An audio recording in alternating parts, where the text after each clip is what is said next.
Hello everyone, this is your host Irsa Khalid and I welcome you all to another exciting episode of Conversation with the Diplomat by Diplo TV. At the heart of this program is a simple idea to explore the human side of diplomacy. Diplomacy begins with people, listening, understanding, and building trust across cultures.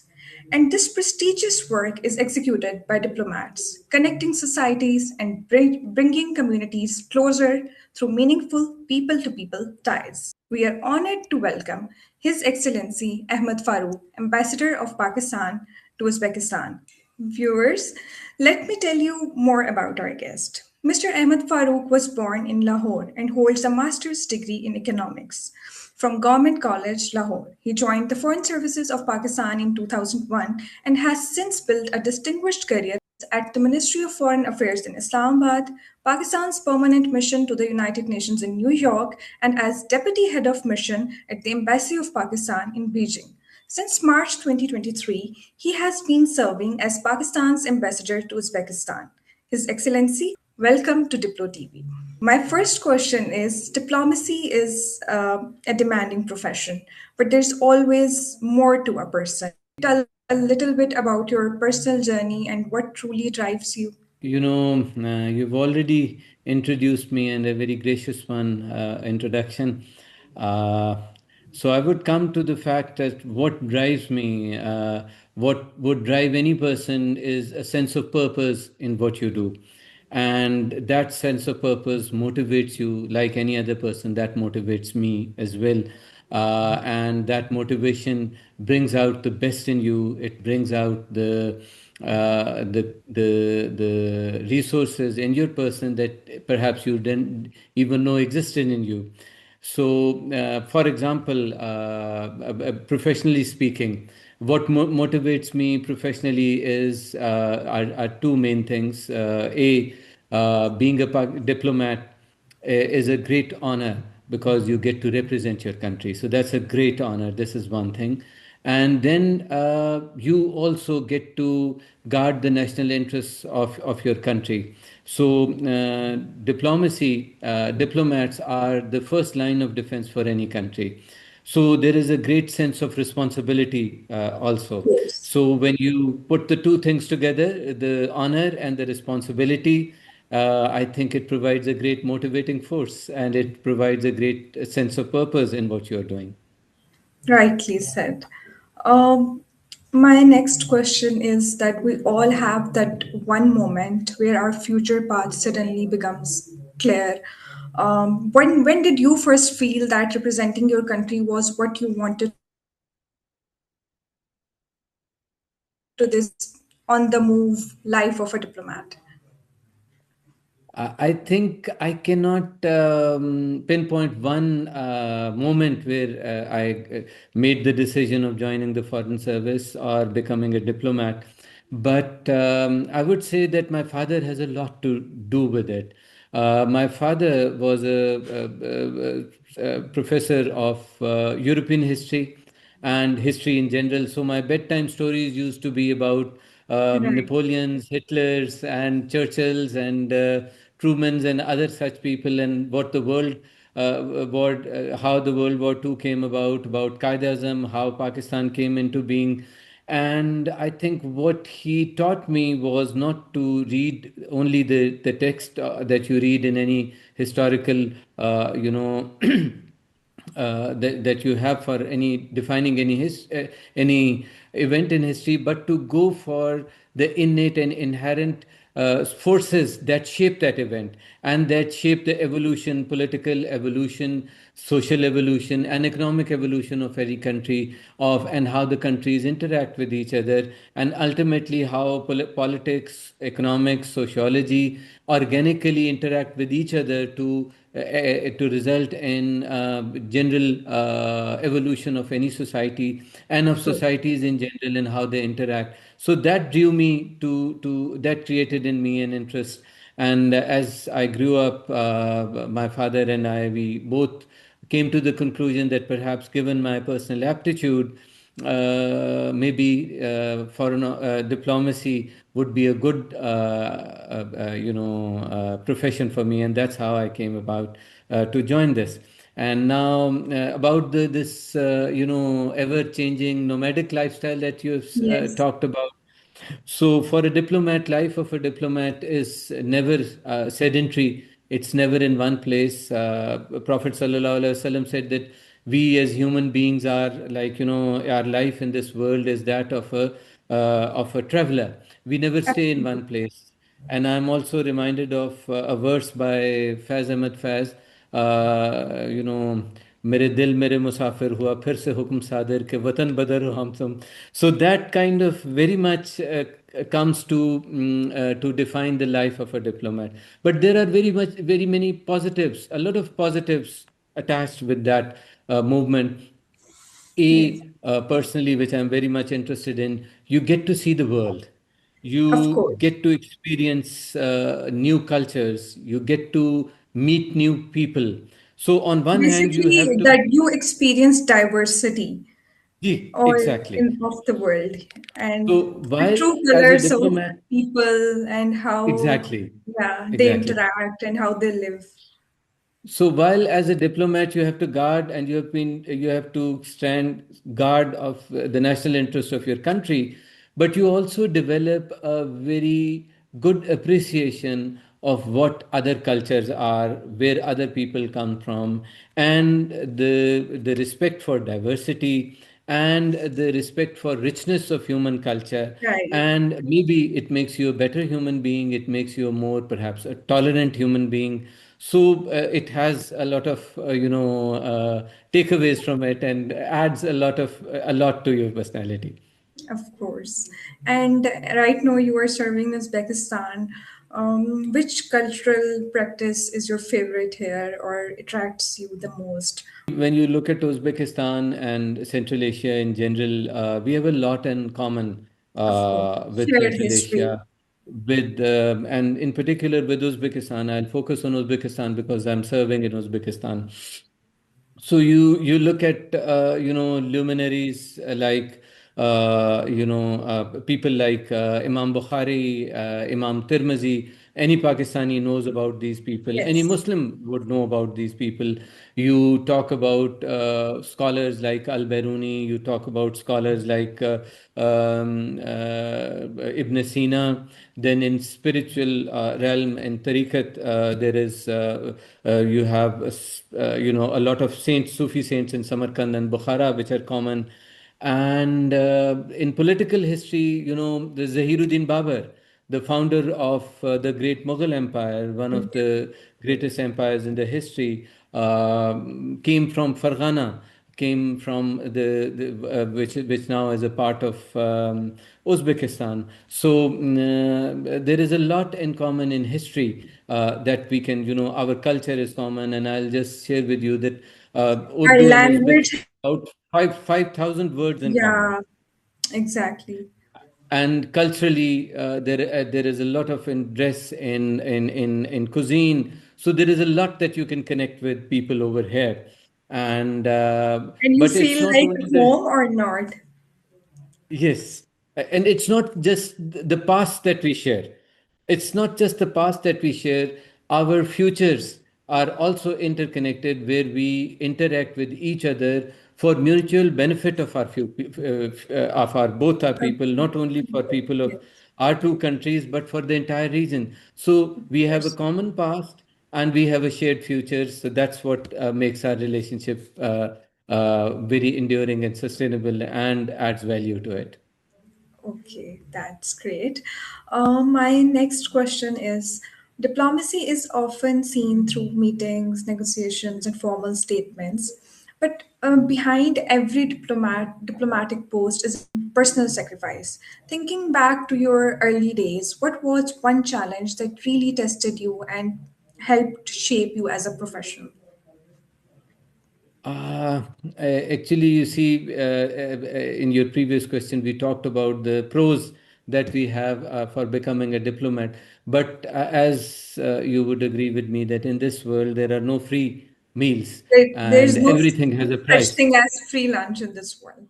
Free lunch, there is no free lunch. And you have to, I totally believe in you this. know, Exactly. So starting from the, the selection process for being a diplomat, it's a very grueling, challenging, and a demanding process. The good thing about it is that people from all over Pakistan, regardless of their gender, caste, color, creed, or anything, they are free to appear, and they do appear in big numbers. And if you are able to prove your worth, then you can get in and you can make a good career. And that's the best thing for civil service. That's the first examine. Every posting, every assignment that you have, adds to your professional capacity and makes you a better professional to serve for your future Yeah, assignments. The challenge that you would have, if you talk about, is balancing your personal life and your professional life. And work-life I think balance. that is there in every profession, but more so in diplomacy, because you have to move from country to country. So the price for moving having that nomadic life is that you are cut off from your family, you are cut off from your loved ones, your friends, and many a times there are many important occasions, like in your family, and you're not there for that. So this is the loss. And so balancing between your personal and your professional life, and maintaining the human side of your personality is a challenge, but it's a healthy, I would say, struggle that you have to endure. So I just want to ask you that what's the verdict? Is this sacrifice worth it? Personally, Yes. Yes, you need to have an aptitude for it, and if you do, passion for then it. Yeah. every sacrifice is worth it. As I said before, representing your country is a huge honor, and when you are sitting behind the nameplate of Pakistan, and you get to represent 250 million people of Pakistan, and you get to speak on their behalf, it's a great honor. Flying the flag of your country, is there can be no bigger honor than that. There are very And few again, people who get this opportunity. exactly. And then you also have the great responsibility, because you are the ones, as you go higher and as you are become more responsible in your career, and you progress in your career, you are the one who can contribute to making good decisions for your country, not only for your own self, for the present, but for the future as well. And you can shape things. So that's something of a great value. And personally, if given a chance, I would have another life. I would join foreign service again. Yeah, that's great to hear. Then you are really following your passion. So my question is like, as you are at this position, there are many young people who hope to follow in your footsteps one day. Beyond the academic degrees, what is the most important real world advice you would give to someone wanting to follow your legacy or footsteps? Well, you're too kind to say footsteps. Not many footsteps. But if anybody is interested in career, or as a person who has seen more of life, to the younger our younger colleagues, our new generation, which is our future of Pakistan, which is the future, our future. The scholars and people studying the human nature, they say that human personality has many aspects. There is a spiritual aspect, there is a psychological aspect, and there is a Right. sociological aspect, and then there is a physical aspect of what we are. Now we have to balance between all of them. So how do you balance? You need to balance between your personal life, your professional life, and everything. And very importantly, you need to have clarity of mind. You need to have focus. In this age and time where there is a flood of information, there is a flood of disinformation as well, to say so. Exactly. And Most distractions. important, distractions, Yeah. exactly, dissonance. So the most important thing would be that you need to know what is it that you want.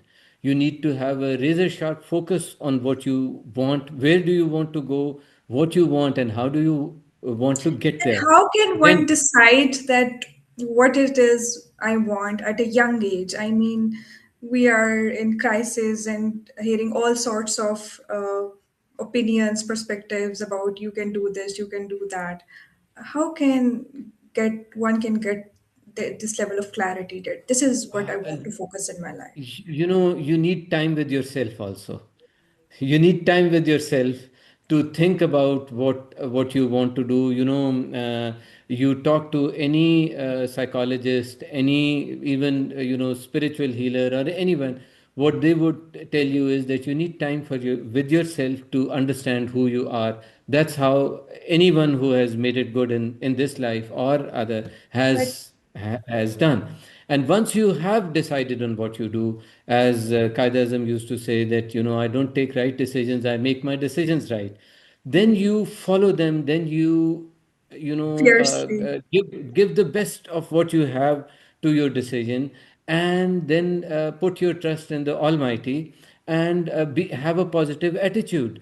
Uh, and when you combine all these things, it's not to say that hardship will not come or tests will not come your way, but when you have these qualities, that will make you sail through the tests that you have in life and come out with success on the other end.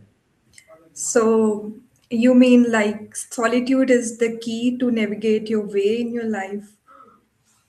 You see, the whole life, if you look at this life, the life is all about balance. Of We are course, living here because, and we are alive because there is a balance of environment, there is a balance of air pressure, for humidity, and so sure. on and so forth, temperature and everything. The moment you are able to have this balance, that is when you are able to have the inner peace or inner calm to look at the world and how you want to shape it. And rather than just being the recipient of what others do, you become a contributor to what. So you need to have a clarity of mind and faith in yourself and what you want to do and clarity. So that's, and it is more important and it will become even more so important as we move along, as this information, because we this abundance of information is something very positive, but we can only take benefit of it if we know how to use it. It's a sophisticated thing, Absolutely. it's a great opportunity, but if we take everything in and we are not able to process it, then it's of not much value to us, but rather it would be maybe We counterproductive really for. need to decide to which things we should focus on Exactly, and, exactly, we and with a what we focus, want. with a Yeah, razor focus, right. and so that's what we what we need to It do in needs to this. be done. Yes. Okay.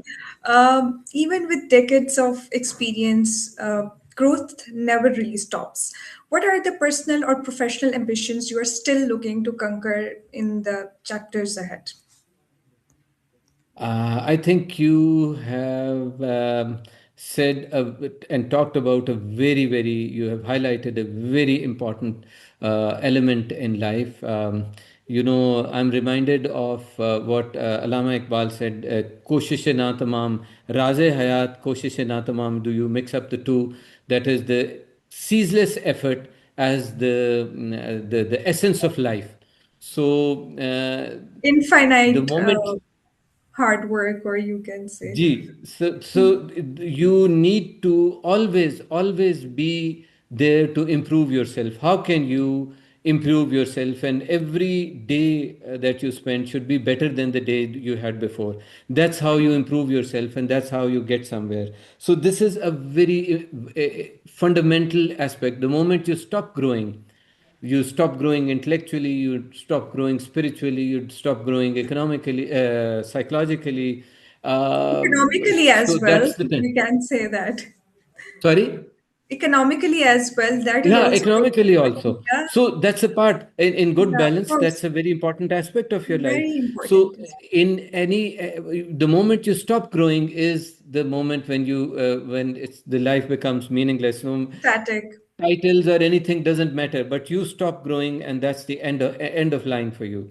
So that's a very important thing. So where do we go from here? As you move higher to the higher echelons, Hmm. where your pen, your opinion, your recommendation becomes gains value, and you help shape the decisions, then your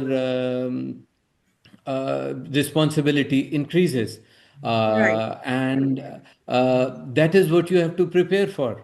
Again, academically, you have to know what's going on. You have to, also focus on what thing and be clear on where you want your country to be, how do you want things to unfold.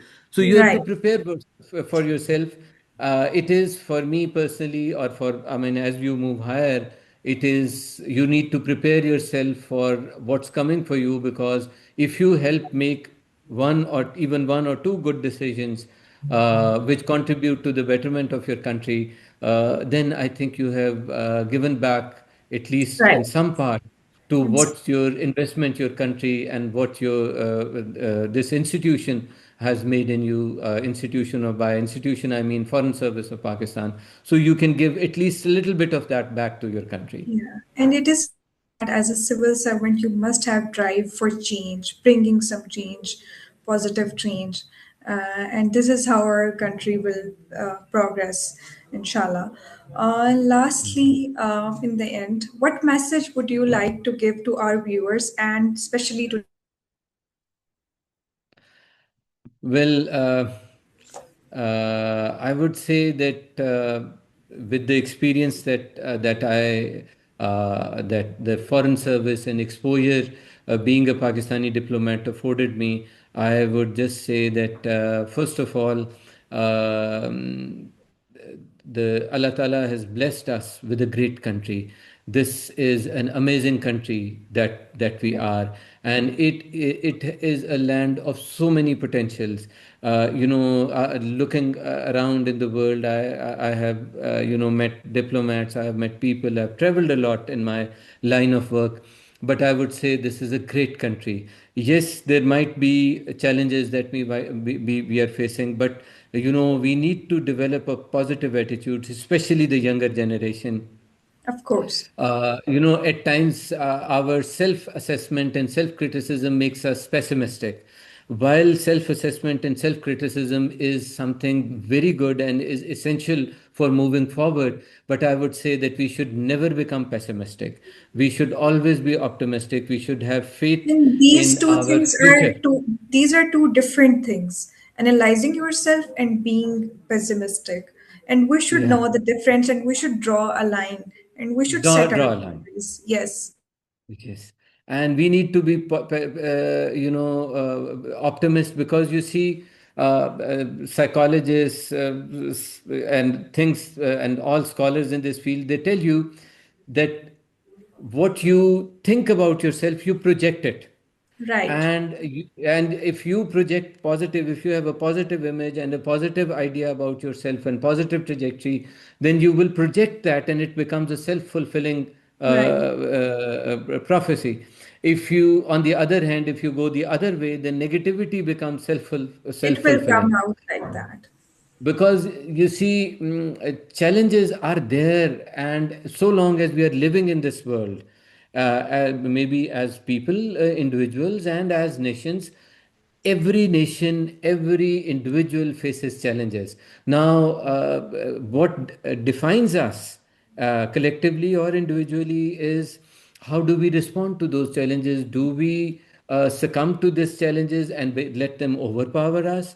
Or do we face these challenges head on and define them and change the situation, rather than being a recipient, a passive recipient of the Yes. of whatever others decide for us. And So every this is problem what has a solution if we think in exactly, the right exactly, direction.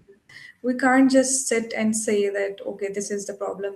What should I do? exactly, How can I do anything in this situation? exactly, So this mindset exactly. you have highlighted it very good thing that this mindset needs to be changed. If, ma'am, if you look at a human being is I would say, a package of immense potential.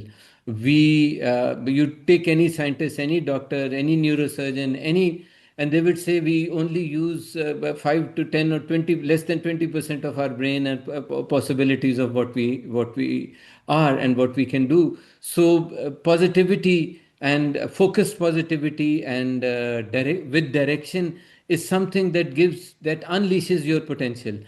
So if we are pessimistic, we can't use our own potential. Of course. And what is for Diplo TV? What message would you like to give to us?